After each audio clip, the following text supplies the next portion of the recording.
What's up, guys? Welcome to Broke Boys Manifesto. A little windy here today, so you guys have to bear with that. Today we are doing a little review of Aimwin's all-new enclosed emitter red dot. This thing is an RMR footprint red dot. It is the PE320, not the PE320 made by SIG. This will not make your handgun go off in your pocket, or when your appendix carrying. You might not want that because blow off your junk. Yes, so this is an enclosed emitter red dot, of course. You got glass in the back, glass in the front here. Really a beautiful looking optic. It has a solar panel on the front, which will extend battery life. This thing is motion activated. It runs for 50,000 hours, and it has a side battery compartment here, which runs off a CR2032 battery. It will run it for 50,000 hours. Side battery compartment, so you don't have to dismount this in order to swap batteries. So this thing has 11 different brightness settings, 2 of which are night vision compatible. It has a 32 MOA circle and then a 2 MOA dot.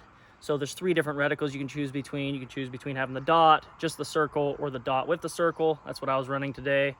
That 32 MOA circle is not that big, so it's pretty usable. Sometimes these optics give that big old fucking circle on there, and it's like, what's even the point of having it? It just takes up your whole screen. Now, when mounting this thing, this is supposed to be going on an RMR footprint handgun, like your slide cut, RMR.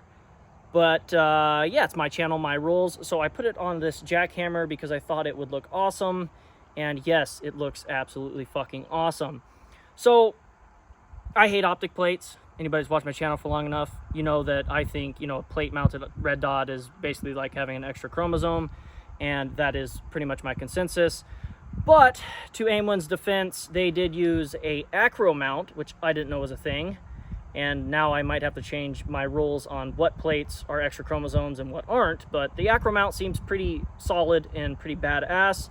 So the way this works is, right now I have this on like a little tiny like riser here, and then there's a plate here somewhere there if you can see it. Mount that. I mounted that to it. As you can see, my screws are sticking out, so good solid base there. And then the acro mount clamps on kind of like a little tiny like 1913 rail or a Picatinny rail, whatever you want to call it. It clamps into that, and then right here you screw it on, which gets a good solid hold there.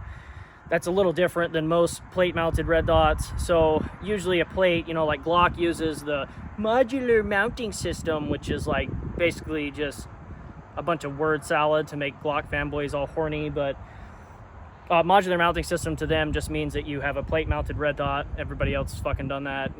Canik does that. It's the stupidest shit ever. Pretty much what you do is you screw the plate in. The plate gets a good solid hold on your handgun slide, and then you have about that far to screw in your red dot to your plate. So I mean, you have like no thread depth whatsoever for that red dot to stay on there, and that's why I would never trust my life with that. But acro mount, definitely I would trust my life with this perfectly fine. That's a pretty badass little mount there. Now that I know it exists, yeah, I'll definitely be recommending them if you're going to be doing a plate. Yeah, overall, guys, Aimwin optics so far, I've really enjoyed them. I think all of them are extremely sexy. This is that new one. This is the PN320. This is an RMR footprint, open emitter. And then they have also sent me the PN330. This is an RMSC footprint red dot.